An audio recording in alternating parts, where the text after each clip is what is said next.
Assalamualaikum warahmatullahi wabarakatuh. Bertemu lagi dengan channel CC Karoliani. Kali ini kita akan membahas tentang latihan soal PPPK Guru Penjaskes 2021 dengan kunci jawaban dan pembahasannya. Sebelumnya saya mengucapkan selamat kepada Bapak Ibu yang sudah lulus di seleksi PPK Guru tahap pertama.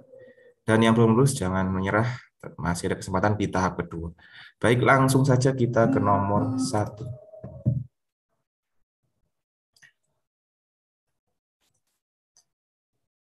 Guru memberikan tugas gerak dengan memberikan gambaran suatu kasus sulitnya siswa menguasai gerakan passing bola basket. Siswa dituntut untuk dapat memberikan solusi tentang pemecahan masalah gerak dimaksud.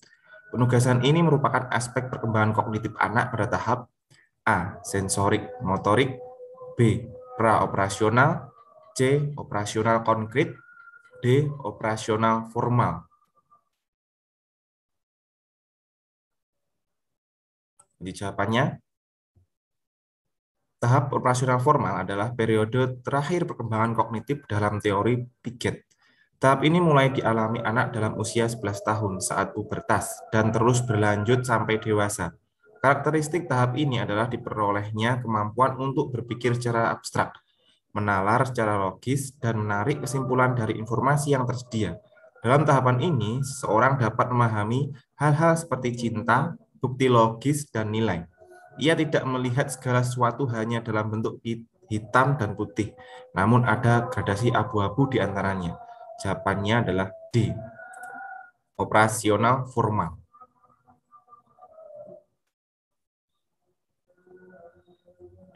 Nomor 2. Dalam mengakomodir perbedaan potensi psikomotorik peserta didik, seorang guru PJOK harus memilih strategi pembelajaran yang sesuai kebutuhan siswa. Strategi apa yang dilakukan guru untuk mengajarkan keterampilan gerak? A. Mengelompokkan peserta didik sesuai kemampuan psikomotoriknya. B. Memilih satu orang peserta didik menjadi model. C. Menunjuk teman sebaya sebagai tutor. D. Memodifikasi permainan sesuai pertumbuhan dan perkembangan anak.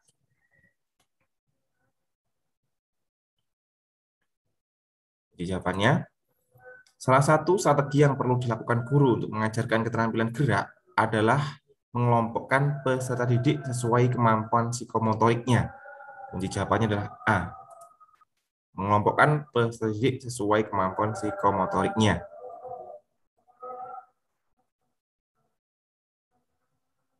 Nomor 3, guru perlu menentukan penerapan model ajar yang tepat bagi kebutuhan peserta didik.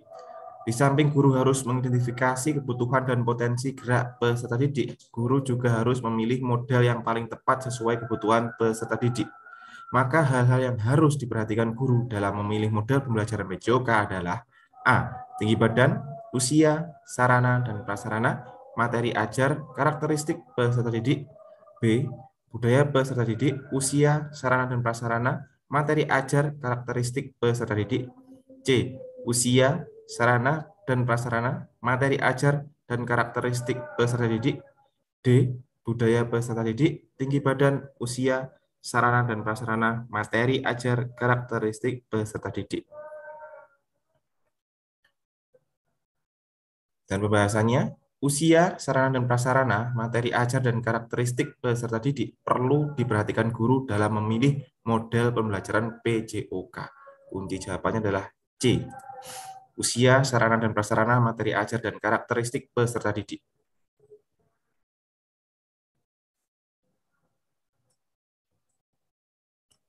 Nomor 4, guru PJOK akan mengajarkan penemuan konsep gerak yang benar pada siswa. Guru tersebut akan memilih model pembelajaran sesuai pertumbuhan dan perkembangan anak. Menurut Anda, model manakah yang paling tepat untuk dipilih guru tersebut? A. Discovery based learning. B. Project based learning. C. Problem based learning. D. Inquiry based learning.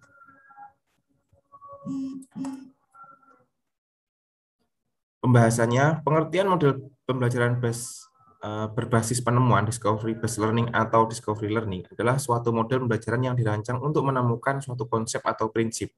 Model pembelajaran berbasis penemuan lebih menekankan pada penemuan discovery yang sebelumnya tidak diketahui dengan memberikan masalah yang direkayasa oleh guru kepada siswa. Khusus inquiry, masalah yang dikaji bukan hasil rekayasa sehingga harus melalui proses penelitian. Pada discovery learning, materi yang akan disampaikan tidak dalam bentuk final, akan tetapi siswa didorong untuk mengidentifikasi apa yang ingin diketahui. Dilanjutkan dengan mencari informasi sendiri, kemudian mengorganisasi atau membentuk apa yang mereka ketahui dan pahami dalam suatu bentuk akhir. Kunci jawabannya adalah A. Discovery based learning.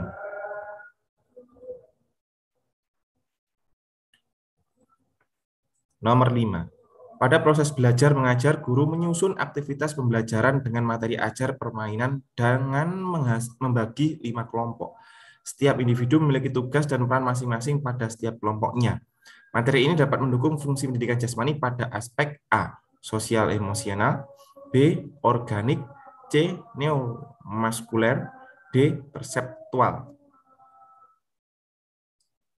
Dan pembahasannya, proses pembelajaran anak tidak tergantung pada aspek intelijensi atau kemampuan kognitif saja, tetapi juga dipengaruhi oleh aspek lain seperti aspek perkembangan emosi dan sosial. Aspek emosi dan sosial ini sangat berpengaruh terhadap perilaku anak kepada dirinya, orang lain, dan lingkungannya. Pada anak usia dini, aspek sosial emosi ini dapat dikembangkan melalui pembelajaran sosial emosional, di mana pembelajaran sosial emosional adalah proses pengembangan keterampilan, sikap, dan nilai-nilai yang diperlukan untuk memperoleh kompetensi sosial dan emosional sebagai modal anak dalam berinteraksi dengan dirinya, orang lain, dan lingkungan sekitar. Kunci jawabannya adalah A. Sosial emosional. Lanjut nomor 6. Pelaksanaan pembelajaran sangat tergantung oleh guru agar penampilan yang cermat. Guru menyiapkan semua aspek pengajaran dan ia sepenuhnya bertanggung jawab dan berinisiatif terhadap pengajaran dan memantau kemajuan besar dari perkembangan peserta didiknya.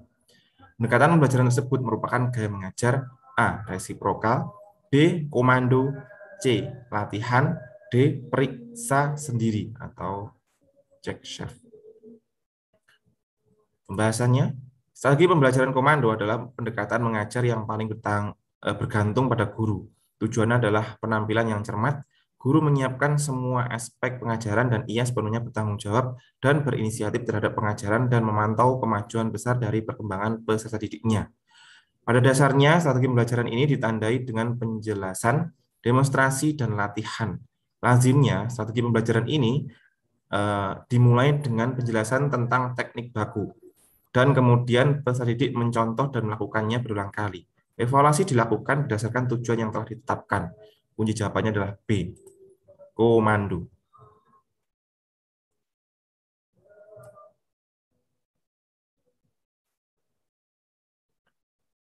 Nomor 7.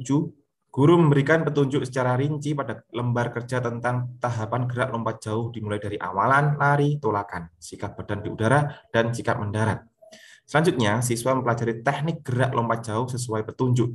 Siswa secara mandiri meragakan gerakan lompat jauh dan mengevaluasi secara mandiri tentang gerak yang dilakukan. Model ini merupakan penerapan gaya A. Inklusi, B. Self-check, C. Resiprokal, D. Penemuan terbimbing.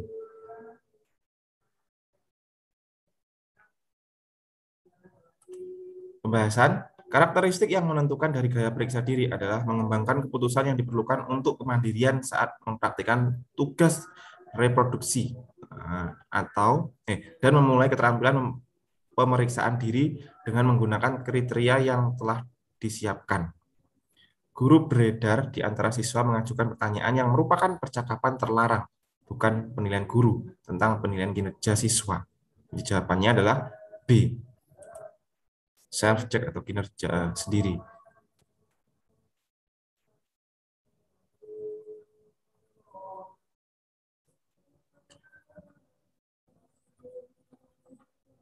Nomor 8. Di bawah ini merupakan rumusan tujuan atau kegiatan yang mencerminkan pembelajaran berbasis project based learning. A. Peserta didik merancang strategi penyerangan dan pertahanan dalam permainan bola basket. B. Peserta didik dan siswa mendiskusikan kelebihan dan kekurangan strategi penyerangan dan pertahanan dalam permainan sepak bola ini. C. Peserta didik mengunjungi sebuah klub bola basket dan membuat laporan karya tulis tentang strategi penyerangan dan pertahanan dalam permainan bola basket. D. Peserta didik dalam kelompok membandingkan video pertandingan bola basket dengan materi pembelajaran bola basket yang ada dalam buku siswa.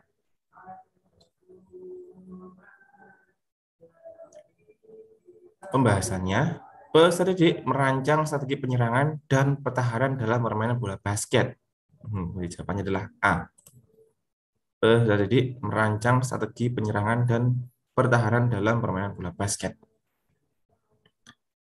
Nomor 9. Pada pembelajaran passing bawah bola voli, siswa secara berkelompok diberi tugas guru untuk menentukan dua bentuk formasi pembelajaran kompleks.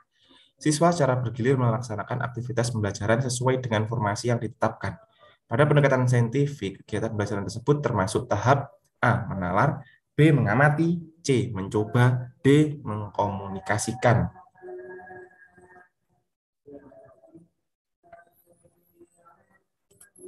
Pembahasan menalar berarti memahami, menganalisis, mengaitkan suatu konsep dengan konsep yang lain. Dalam menalar, siswa didorong untuk mencari berbagai sumber referensi baik secara manual maupun digital. Sumber referensi yang ada digunakan untuk mengolah data hasil percobaan. Jadi jawabannya adalah A. Menalar.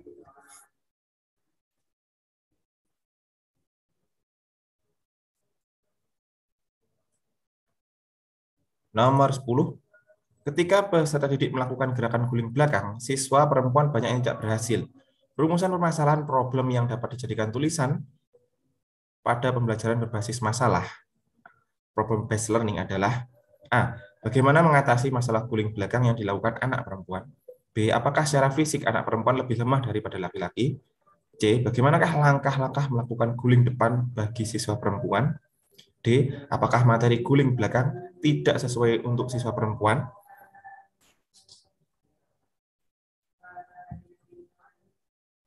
Pembahasannya, ketika peserta didik melakukan gerakan guling belakang, siswa perempuan banyak yang tidak berhasil. Rumusan permasalahan problem yang dapat dijadikan tulisan pada pembelajaran berbasis masalah adalah bagaimana mengatasi masalah guling belakang yang dilakukan anak perempuan. Jawabannya adalah A. Bagaimana mengatasi masalah guling belakang yang dilakukan anak perempuan. Nomor 11. Salah satu prinsip pengembangan kurikulum adalah prinsip efisiensi. Manakah pernyataan di bawah ini yang menunjukkan pengembangan kurikulum dengan prinsip efisiensi? A. Kurikulum ditelaah berdasarkan tujuan, bahan, strategi, tuntutan ilmu pengetahuan, dan kebutuhan perkembangan masyarakat. B. Kurikulum harus menyesuaikan dengan kondisi dan waktu yang selalu berkembang. C. Kurikulum dikembangkan berdasarkan mengoptimalkan waktu dan biaya. D. Kurikulum dikembangkan hanya untuk mencapai tujuan dengan mempertimbangkan kualitas dan kuantitas.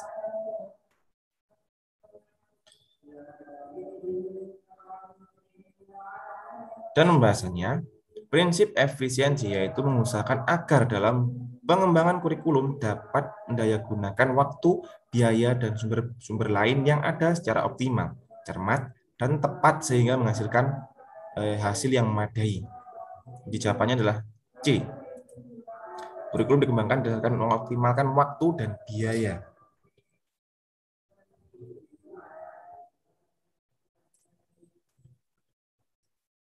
Nomor 12.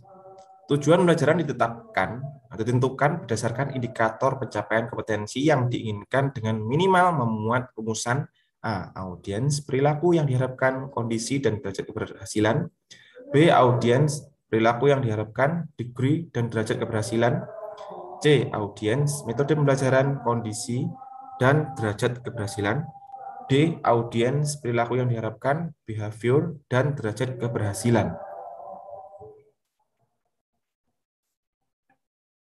Pembahasannya, tujuan pembelajaran ditentukan berdasarkan indikator pencapaian kompetensi yang diinginkan dengan minimal memuat rumus audiens, perilaku yang diharapkan, kondisi, dan derajat keberhasilan. Jadi jawabannya adalah A.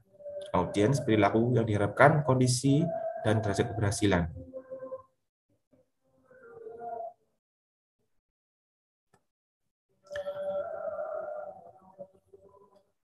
Nomor 13, keberhasilan pembelajaran siswa ditentukan oleh kualitas proses belajar mengajar di kelas.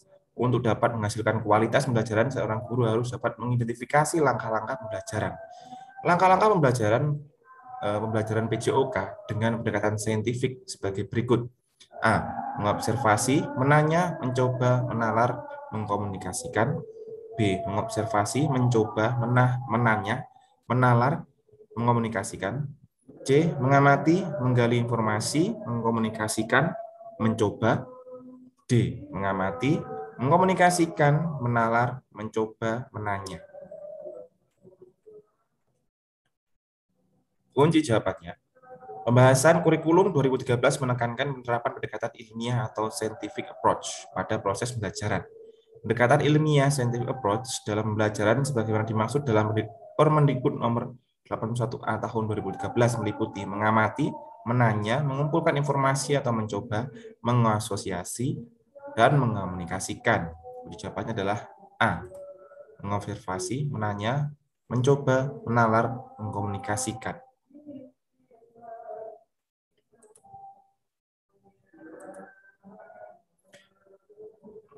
Mengobservasi ini sama dengan mengamati ya. Oke, nomor 14. Ketika seorang guru PJOK akan menilai proses hasil belajar gerak, maka hal yang menjadi acuan dalam pengembangan indikator instrumen adalah kecuali A. Persiapan, B. Pelaksanaan, C. Akhiran, D. Sikap akhir. Dan bahasanya, ketika seorang guru PJOK akan menilai proses hasil belajar gerak, yang perlu diperhatikan adalah proses A. Persiapan, yang kedua B. Pelaksanaan, C. Sikap akhir. Jadi kunci jawabannya adalah C. Akhiran. Nah, ini akhiran tidak sama dengan sikap akhir ya, tapi akhiran ya akhiran. Ini yang pengecualiannya. Nomor terakhir 15. Salah satu prinsip penyusunan RPP adalah proses pembelajaran mempertimbangkan lingkungan sekitar dijadikan sebagai sumber ajar. Hal ini merupakan prinsip penyusunan instrumen A. Berbasis konteks, B. Berbasis konsep, C. Berbasis kekinian, D. Berbasis lingkungan. Pembahasannya, pembelajaran berbasis konteks dapat terwujud apabila guru mampu mengidentifikasi dan memanfaatkan berbagai sumber belajar lokal setempat. Guru mengenal situasi dan kondisi sosial ekonomi peserta didik, mengenal dan mengedepankan budaya atau nilai-nilai kearifan lokal tanpa kehilangan wawasan global. Sebagai contoh, nilai gotong royong di Jawa atau pela gandong di Maluku dapat dijadikan inspirasi pengembangan proses dan kegiatan pembelajaran. Pembelajaran juga dapat dimulai dari apa yang sudah diketahui oleh peserta didik sesuai dengan konteksnya, dan baru pada konteks yang lebih luas. Kunci jawabannya adalah A. Berbasis konteks.